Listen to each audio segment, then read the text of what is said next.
Armando, this is Ryan with TrendLizard.com. I got your third ETF, EFV, a value ETF, an iShares value ETF. Let's take a look at it. It was incepted back in 2005. It had a really nice trendy down move from 2007 down to the 2009 low.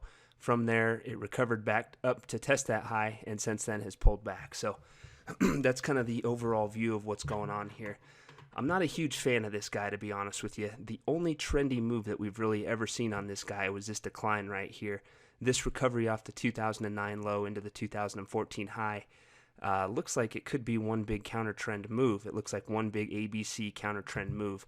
The pullback off the 2014 pullback into the 2016 low also looks like a counter trend move. So it's hard to pin it down exactly what's going on, but generally speaking, I want to see something that's been in an uptrend in some way that looks trendy on some larger time frame before I get real interested in an ETF like this. So let's zoom in anyway.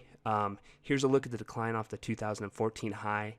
This move itself also looks like a three-wave move, but this advance here, off the top of my head, looks like a counter trend move itself. So it's basically looking like we're getting counter trend moves in both directions. We can try to get creative with this move here and try to call it trendy. Let's do that now. This is what it would look like if it was trendy.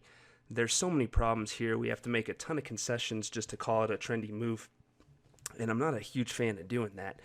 First off, the advance off the 2016 low was retraced by more than 61.8% at this low in June. As you can see here, this is a 61.8% retracement.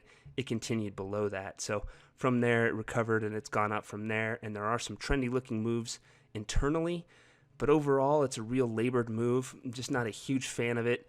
If you own this guy, you could stick with it as long as it's above 46.25. A move below 46.25 at any point says absolutely bail ship. There's just not a lot of reason to be involved with this guy. But what I'm seeing again is just too much uncertainty, too much counter trend movement.